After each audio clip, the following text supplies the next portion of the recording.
नमस्कार, मैं हूँ विकास टेकरे और स्वागत करता हूँ आप सभी का द हिस्ट्री यूट्यूब चैनल में। आज के इस वीडियो से हम आगाज़ कर रहे हैं दिल्ली सल्तनत का। दिल्ली सल्तनत जो कि मध्यकाल के इतिहास की एक महत्वपूर्ण ऐतिहासिक घटना मानी जाती है और दिल्ली सल्तनत से हम भारत में, ख़ास तौर पर उत्तर भारत में इस्लामिक साम्राज्यवाद की और इस्लामिक राज्य की स्थापना की शुरुआत देखते हैं। देखिए, दिल्ली सल्तनत में अलग अलग 5 राजवंश हमें देखने को मिलते हैं।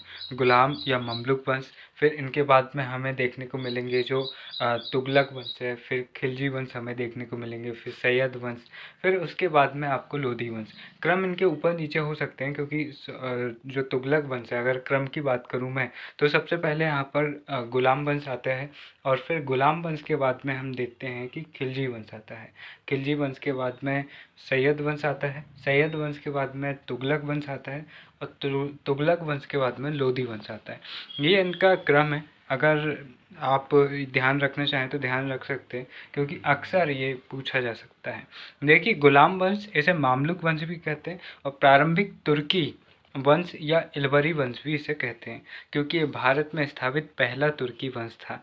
इलवरी जाति के ये थे और मामलुक गुलाम को कहा जाता था। अब गुलाम शुरुआती शासक, सुल्तान बनने वाले यहाँ पर जो शुरुआती शासक रहे वह गुलाम थे। ज़्यादातर शासक गुलाम नहीं थे और ये भी ध्यान रखना कि शासक सुल्तान बनने से पहले अपनी दास्ता से मुक्त हो चुके थे। हम देखते हैं कि गौरी के कहने पर कुतुबुद्दीन ऐबक इल्तुतमिश को दास्ता से मुक्त कर देता है। इसी तरह शासक बनने से पहले जो ऐबक है वह भी दास्ता से मुक्त हो जाता है। लेकिन यहाँ पर मेन पॉइंट ये, इसलिए इसे ममलुक या गुलाम वंश ज़्यादा कहा जाता है क्योंकि यहाँ पर जो ज़्यादातर शासक रहे वह अपने प्रारंभिक जीवन में गुलाम थे। इसलिए उनकी जो प्रमुख शासक है, जैसे आप कुतुबुद्दीन ऐबक की बात करो, आप इल्तुतमिश की बात करो या बलबन की बात करो, तो ये अपने प्रारंभिक जीवन में गुलाम या दास रहे थे। इसलिए जो प्रमुख शासक है वो गुलाम है, इसलिए इस वंश को गुलाम या ममलुक वंश ज़्यादा पुकारा जाता है। हालांकि इसे प्रारंभिक तुर्की या इलवरी वंश भी कहते हैं। अब देखिए, शरीयत के अनुसार किसी अपंग या दास को धर्मानुसार मान्यता नहीं मिलेगी। इसलिए देखते हैं कि यहाँ पर अपने ही प्रतिद्वंदियों की ये क्या करते थे, जैसे अगर आप उसे मारना नहीं चाहते और आप उसे कम सज़ा देते हुए आप उसे राजा के पद से वंचित करना चाहते हैं हमेशा हमेशा के लिए, तो मान लीजिए आपने उसे सीधा साधा जेल में डाल दिए, तो हो सकता है कि कभी विद्रोह हो और वो अपने आप को स्वतंत्र करके और आपको मारकर राजा बन जाए। तो यहाँ पर क्या करते थे, जैसे कोई राजा बना, अपने भाइयों को नुकसान पहुंचा के उसे राजा बनना है। वो ये चाहता है कि उसके 3 भाई है और वो 3 राजा बनने के लायक रहे ही ना, और वो उनसे प्यार भी करता है और वो उन्हें मारना भी नहीं चाहता। लेकिन उसके मन में ये डर है कि कहीं भविष्य में ये किसी के बहकावे में आकर मेरे खिलाफ विद्रोह न कर दे। तो ये क्या करते थे, सीधे तौर पर उन्हें अंधा करवा देते थे। तो अंधा करवाने में मतलब उन्हें ज़्यादा तकलीफ भी नहीं होती थी और वो सीधे तौर पर राजा के पद पर बैठने से वंचित हो जाते थे, क्योंकि यहाँ पर शरीयत जो इस्लामिक कानून है उनके अनुसार कोई अपंग व्यक्ति, कोई विकलांग व्यक्ति गद्दी पर नहीं बैठ सकता। साथ ही कोई दास भी गद्दी पर धर्मानुसार नहीं बैठ सकता। तो यहाँ पर अंधा व्यक्ति गद्दी पर कैसे बैठेगा। और जो दास शासक है वो भी अपनी दासता से मुक्त होकर ही राजा बन सकता है। एक दास को सुल्तान के रूप में स्वीकार नहीं किया जाएगा। गुलाम वंश में हम देखते हैं कि जो ऐबक है, इल्तुतमिश है, बलबन है, ये गुलाम रह चुके थे। 1206 में ऐबक जो रहता है वह सुल्तान बनता है और 1208 में इसे दास्ता से मुक्त किया जाता है। कुल मिलाकर अगर ये कहा जाए तो इस वंश का ये एकमात्र शासक होता है कुतुबुद्दीन ऐबक, जो दास रहते हुए सुल्तान बनता है और सुल्तान बनने के बाद दास्ता से मुक्त होता है। जबकि इल्तुतमिश या बलबन की बात करें तो ये सुल्तान बनने से पहले ही दास्ता से मुक्त हो जाते हैं। कुछ इतिहासकारों का मत है कि इस वंश के 11 शासकों में से केवल 3 ही गुलाम शासक हुए। उनमें भी ऐबक सिर्फ 2 वर्ष गुलाम रहा सुल्तान बनने के बाद, और इल्तुतमिश और बलबन स्वतंत्र होने के बाद गुलाम बने, अपनी गुलामी से आज़ादी पाने के बाद सुल्तान बने। इसलिए इस वंश के लिए गुलाम शब्द उचित नहीं है। चूँकि मैं पहले भी आपको कह चुका हूँ कि ये 3 भले ही 11 में से 3 शासक हो, लेकिन ये जो पूरा वंश है इन तीनों के नाम पर जाना जाता है, सबसे इम्पोर्टेंट शासक है कह सकते हैं इस वंश के। तो यहाँ पर ये तीनों अपने प्रारंभिक जीवन में गुलाम रहे, इसीलिए इस वंश को गुलाम लोग कहते हैं इतिहासकार। मामलुक, मामलुक का मतलब होता है स्वतंत्र माता पिता की गुलाम संतान। यानी कि इसका ये मतलब है कि आपके बच्चे, आप तो स्वतंत्र हो लेकिन आपके बच्चों को आपने बेच दिया या आपके किसी रिश्तेदार ने उन्हें लालच में आकर बेच दिया और वो अपना जीवन गुलाम के रूप में जी रहे हैं। लेकिन आप उनके माता पिता हो और आप अपनी ज़िंदगी स्वतंत्र रूप से जी रहे हो, आप एक नागरिक हो, लेकिन आपके बच्चों को किसी ने ज़बरदस्ती बेच दिया और वो गुलाम बन गए। तो वो बच्चे क्या कहलाएंगे? वो कहलाएंगे मामलूक, यानी कि स्वतंत्र माता पिता की गुलाम संतान। अब इसमें भी मामलुक सुल्तान केवल 3 ही थे, इसलिए यह भी उचित नाम हमें देखने को नहीं मिलता। यानी कि जो कुतुबुद्दीन ऐबक है, बलबन है, इल्तुतमिश है, इनके माता पिता स्वतंत्र थे। लेकिन जैसे इल्तुतमिश की बात करें तो इल्तुतमिश के भाइयों ने, चूँकि इल्तुतमिश के पिता उससे ज़्यादा प्यार करते थे, तो उसके भाइयों ने जलते हुए जलन भावना में अपने भाई को व्यापारियों के हाथों बेच दिया और वह बिकते बिकते पहुंच जाता है किसके पास? ऐबक के पास। और फिर ऐबक के पास आकर उसके जीवन का स्वर्ण काल आ जाता है और गौरी के कहने पर ऐबक न केवल उसे दासता से मुक्त करता है बल्कि अपनी बेटी का विवाह भी कर देता है।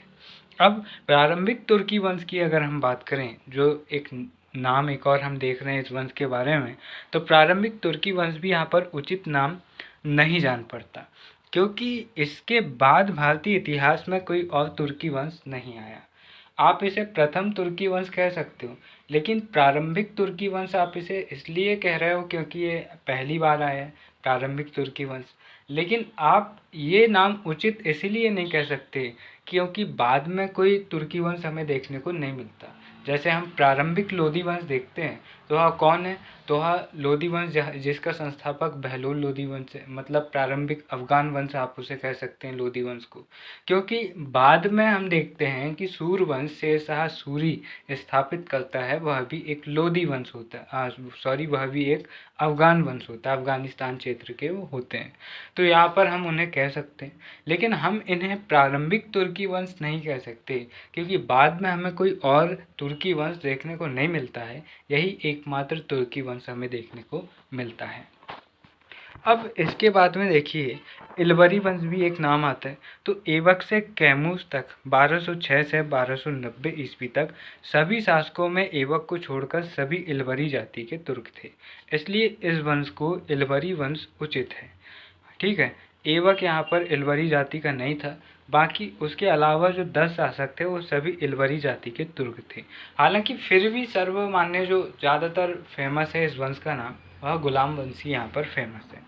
ऐबक व उसके उत्तराधिकारी जो थे वह कुतुबी वंश के थे। इल्तुतमिश और उसके उत्तराधिकारी जो थे वह शमसी वंश के थे और बलबन और उसके उत्तराधिकारी बलबली वंश के यहाँ पर कहलाए। यानी कि ये जाति तो इनकी इलवरी है, लेकिन इनका जो वंश है ये इनके सरनेम या इनके प्रमुख के नाम पर जाना जा रहा है। जैसे ऐबक और उसके उत्तराधिकारी कुतुबुद्दीन ऐबक, कुतुब से कुतुबी वंश यहाँ पर बढ़ गया। इल्तुतमिश और उसके उत्तराधिकारी शमसी वंश, बलबन और उसके उत्तराधिकारी उसके नाम पर बलबनी वंश के उत्तराधिकारी यहाँ पर कहलाए। अब हम यहाँ पर कुतुबुद्दीन ऐबक को पढ़ें तो 1206 से 1210 ईस्वी तक तकरीबन सिर्फ 6 साल तक ये शासन करते हैं, चूँकि ये काफ़ी इनकी ज़्यादा उम्र हो चुकी थी और अपने बुजुर्ग अवस्था में ये गद्दी पर बैठे थे।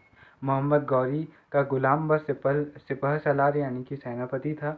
1192 ईस्वी में भारतीय क्षेत्र का प्रशासनिक नियुक्त ये होता है।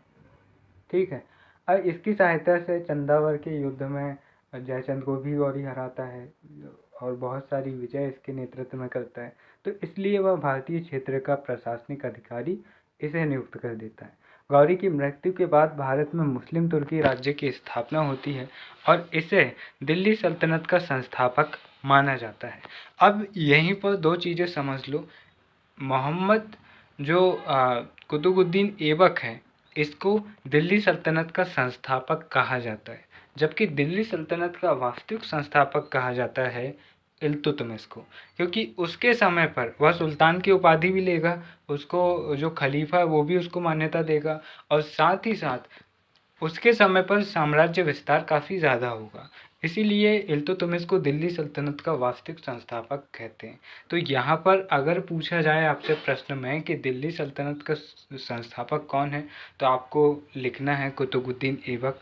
और अगर ये पूछा जाए कि दिल्ली सल्तनत का वास्तविक संस्थापक कौन है, तो आपको लिखना है इल्तुतमिश। ठीक है।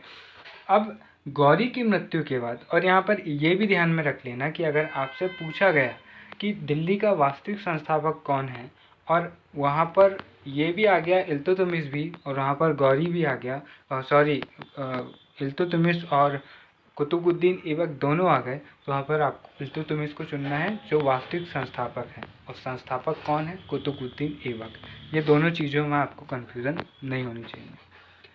इसे दिल्ली सल्तनत का संस्थापक माना जाता है। प्रारंभ में इसने इंद्रप्रस्थ को अपने सैन्य मुख्यालय बनाया, लेकिन याल्दोज एवं कुबाजा के विरोध के कारण बार बार उनके विद्रोह हो रहे थे। उसके कारण उन पर नियंत्रण रखने के लिए ऐबक ने लाहौर को राजधानी बनाया। ऐबक ने 1208 ईस्वी में मोहम्मद गौरी के भाई गयासुद्दीन के पुत्र, जो उसका बड़ा भाई जिसने उसको क्षेत्र दिया था, उसके पुत्र महमूद से दास्ता की मुक्ति का पत्र प्राप्त किया। ऐबक ने सुल्तान के बजाय मालिक एवं सिपह सलार की उपाधि ली, और उसने कोई सिक्का नहीं चलाया। इसलिए इसे एक प्रकार से वास्तविक संस्थापक भी इसलिए नहीं कहा जाता क्योंकि ये अपने आप को एक सेवादार या एक सेनापति ही बनाए रखता है। ये अपने आप को एक स्वतंत्र शासक घोषित नहीं करता है, सुल्तान घोषित नहीं करता है। इसीलिए ये खलीफा से खिल्लत भी प्राप्त नहीं करता है और खुतबा भी नहीं पढ़ पाता है, इसलिए इसको सुल्तान नहीं कहते हैं। फिर भी ये दिल्ली सल्तनत की स्थापना करने वाला व्यक्ति है। सुल्तान की उपाधि यहाँ पर लेगा इल्तुतमिश। अब देखिए, ऐबक उदार प्रकृति का था, इसलिए उसे लाख बख्श कहा गया है, और ऐबक को ही दूसरा हातिम यानी कि नेक बंदा कहा गया है। ये काफ़ी उदार टाइप का व्यक्ति था। कुरान इसे कंठस्थ थी, और ऐबक को कुरान कंठस्थ होने के कारण कुरान खां भी कहा जाता है। कुरान खां भी इसे कहा जाता है। तो लाख बख्श और कुरान खां किसे कहते हैं? तो ऐबक को कहते हैं। क्यों कहते हैं? क्योंकि लाख बख्श यानी कि काफ़ी ज़्यादा उदार व्यक्ति इसे कहा गया, दूसरा हातिम इसे कहा गया, और कुरान कंठस्थ होने के कारण इसे कुरान खां कहा गया। अब हाथियों के ये मुक्त करता था, मतलब हाथियों के प्रति भी उदार था, तो इसे पील बख्श भी कहा गया है, हाथियों को मुक्त करने वाला। अब ये ध्यान रखना कि ऐबक को क्या क्या कहा गया है? लाख बख्श, दूसरा हातिम, कुरान खां और पील बख्श। इसे दरबार में दो विद्वान रहते थे। पहला था हसन निज़ामी और दूसरा था फ़ख्र ए मुदवीर। हसन निज़ामी और फ़ख्र ए मुदवीर। 1209 ईस्वी में ऐबक ने गजनी शासक याल्दोज पर आक्रमण कर गजनी पर अधिकार किया। 40 दिन गजनी में रहा, लेकिन स्थानीय जनता, जो जनता थी, इसके विरोध में आ गई, इसलिए ये वापस आ गया। अब 1210 ईस्वी में लाहौर में चौगान खेलते हुए, चौगान का मतलब क्या होता है? घोड़े में बैठकर जो पोलो खेला जाता है, हाउस पोलो जिसको कहते हैं, वह ये खेल रहा था, और ये मुंह के बल गिर गया और वहीं पर इसकी मृत्यु हो गई, घोड़े से गिरकर।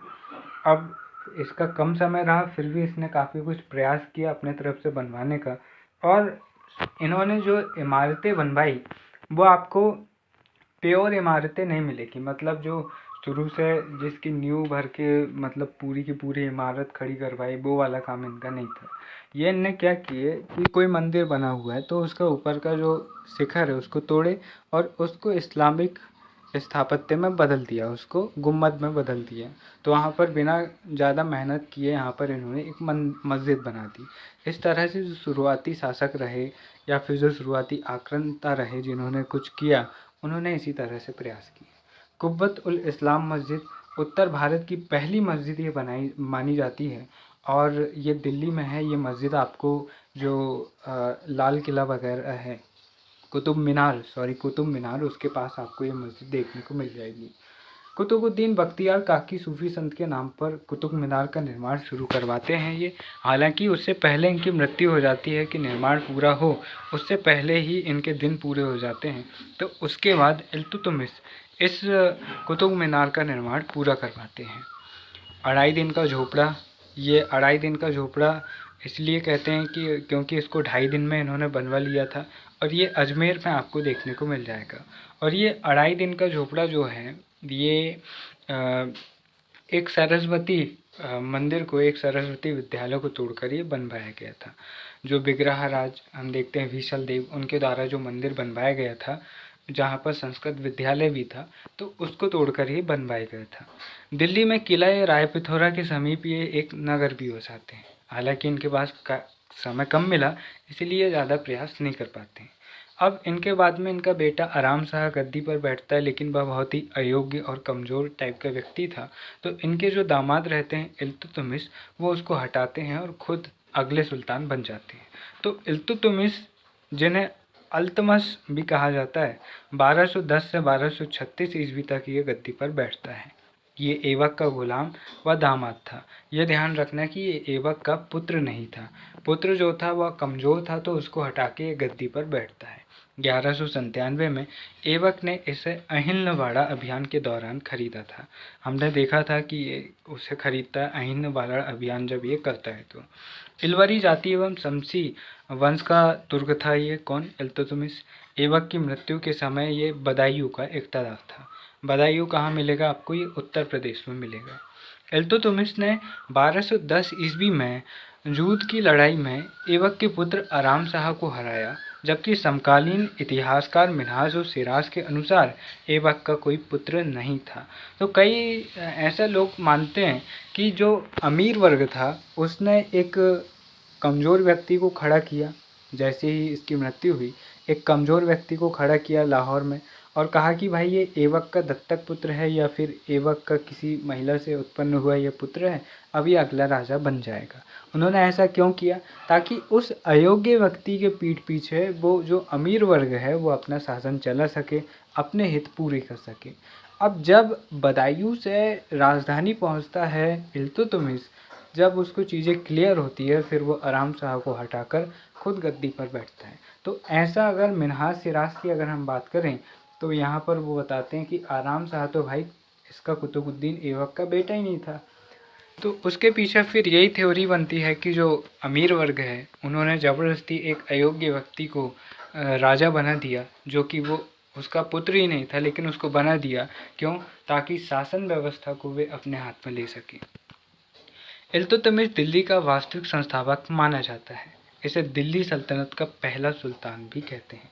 इसने 1228 से 1229 ईस्वी में खलीफा अल मुंतसिर बिल्लाह से खिल्लत प्राप्त की। अब खिल्लत क्या होता है, तो हम पिछले वीडियो में भी बात कर चुके हैं।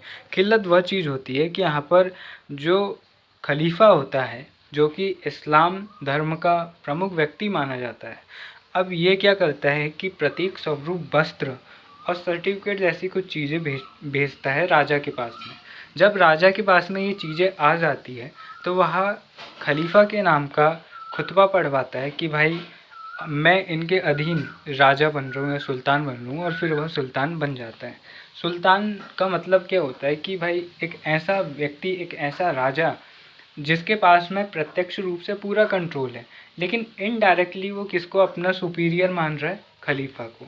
जबकि बादशाह वो होता है जो इनडायरेक्टली और डायरेक्टली दोनों ही मामलों में खुद पावरफुल होता है, और खलीफा को वो सुपीरियर नहीं मानता है, खलीफा को वो अपने से बड़ा नहीं मानता है। अब सुल्तान की उपाधि ये लेता है और दिल्ली को पहली बार राजधानी ये बनाता है कौन, इल्तुतमिश।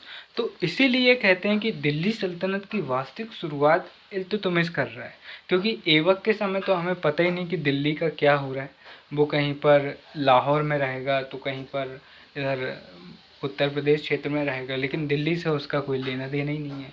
तो यहाँ पर इल्तुतमिश पहली बार सुल्तान की उपाधि ले रहा है। इल्तुतमिश पहला सल्तनत का पहला सुल्तान बन रहा है और दिल्ली को पहली बार वह राजधानी बना रहा है, इसलिए उसको दिल्ली सल्तनत का वास्तविक संस्थापक माना जाता है। चूँकि अब ये गुलाम था, तो इसके सामने कई सारी चुनौतियाँ थीं। बंगाल स्वतंत्र राज्य हो चुका था। बंगाल में अली मर्दान ने स्वतंत्रता की घोषणा की और इसके बाद इसका उत्तराधिकारी एवाज खां गयासुद्दीन के नाम से बंगाल का स्वतंत्र शासक बन जाता है। इल्तुतमिश ने अपने पुत्र नसीरुद्दीन महमूद को बंगाल अभियान पर भेजा। नसीरुद्दीन ने 1229 ईस्वी में बंगाल को जीत लिया, पर कुछ समय बाद नसीरुद्दीन की मृत्यु हो जाती है और यहाँ पर बलका खिलजी नाम का एक व्यक्ति फिर से विद्रोह खड़ा कर देता है। इल्तुतमिश ने बंगाल में फिर सेनाएं भेजी। 1231 ईस्वी तक बंगाल दिल्ली सल्तनत के नियंत्रण में दोबारा स्थापित हो पाता है। अब यहाँ पर दूसरी समस्या थी राजपूत राज्यों की स्वतंत्रता। इल्तुतमिश फिर क्या करता है कि 1226 में रणथंबोर को जीतता है। 1227 ईस्वी में नागौर या नागदा, यहाँ पर मेवाड़ शासक जैत्र सिंह थे, इनको जीतता है। 1228 में मंडोर, 1231 में ग्वालियर, यहाँ पर मंगलदेव शासक होते हैं। 1233 में मालवा भिलसा को यहाँ पर वह लूटता है। भिलसा आज का विदिशा जिला कहलाता है। जो 1235 है वहाँ पर वह बामियान अफगानिस्तान में वह अंतिम अभियान करता है। तो यहाँ पर 1235 में बामियान अफगानिस्तान उसका अंतिम अभियान होता है। बामियान जो है वह महात्मा बुद्ध की गांधार शैली में बनी प्रतिमा, जो कि चट्टान को काटकर बनाई गई है, उसके लिए भी जाना जाता है, जिसे तालिबानी आतंकवादियों ने बम और गोलों से उड़ा तो दिया, लेकिन उसके अवशेष अभी भी गांधार कला और बौद्ध धर्म के विकास को और कुषाण काल के कलात्मक विकास को दर्शाते हैं। देखिए 1227 ईस्वी में भूताला के युद्ध में इल्तुतमिश मेवाड़ शासक जैत्र सिंह से हार जाता है, लेकिन राजधानी नागदा को वह काफ़ी नुकसान पहुंचाता है। इसके बाद जैत्र सिंह चित्तौड़ को अपनी नई राजधानी बनाते हैं। ग्वालियर अभियान 1231 के बाद वह अपनी पुत्री रजिया सुल्तान को अपना अगला उत्तराधिकारी घोषित कर देता है, और पहली बार ऐसा होता है कि कोई सुल्तान अपनी बेटी को अपना उत्तराधिकारी घोषित करता है, और यह दिल्ली सल्तनत के काल में अंतिम बार भी होता है। मंगोल आक्रमण की समस्याओं से भी वह परेशान था। मंगोल मध्य एशिया के जो स्टेपीज जनजाति हैं, वहाँ स्टेपीज क्षेत्र के जो जनजातीय लोग थे, बौद्ध धर्म की समनिष्ठ शाखा से ये संबंधित थे। इस्लाम के प्रसार के समय अधिकांश मंगोल यहाँ पर मुस्लिम बन जाते हैं। विभिन्न मंगोल जातियों की सभा करुतलाई में तमेचिन जो चंगेज़ खां था, वह अपना नेता चुनते हैं, चंगेज़ खां को, और इस तरह से चंगेज़ खां इनका नेता बन जाता है। 1220 ईस्वी में यह बुखारा जीतता है। 1221 ईस्वी में ख्वारिज़्म राज्य पर आक्रमण कर नष्ट कर देता है पूरे साम्राज्य को। ख्वारिज़्म का राजकुमार जलालुद्दीन मांगबरमी से सहायता मांगने के लिए इल्तुतमिश के पास भारत पहुंचता है, लेकिन यहाँ पर इल्तुतमिश अपना दिमाग लगाता है और वह बहाने बनाकर टालम टोली करता है और यहाँ पर मदद नहीं करता है, और इससे वह चंगेज़ खां से पीछा छुड़ा लेता है, क्योंकि जो चंगेज़ खां होता है वह जो जलालुद्दीन मांगबरमी है, इसका पीछा करते हुए सिंधु नदी तक आ गया था। मांगबरमी ने सहायता के लिए इल्तुतमिश के पास दूत भेजा, पर इल्तुतमिश कहता है कि भाई तुम्हारा दूत तो आया ही नहीं, इस तरह से टालम टोली करता है और बाद में मना कर देता है। इससे क्या होता है कि मांगबरमी जो रहता है वह भारत की सीमा से चला जाता है, और चंगेज़ खां के आक्रमण की संभावना को भारत से टाला जाता है, वरना अगर चंगेज़ खां भारत पर आक्रमण करता तो भारी तबाही मचती, और इल्तुतमिश का जो राज्य अभी अभी स्थापित हुआ था उसको भी यहाँ पर समस्याएं का सामना करना पड़ सकता था। इसलिए इल्तुतमिश यहाँ पर बहुत ही ज़्यादा दूरदर्शिता वाला काम करता है। तो यहाँ पर ये वीडियो होता है समाप्त। फिर मिलेंगे अपने अगले वीडियो में, तब तक के लिए नमस्कार, जय हिंद।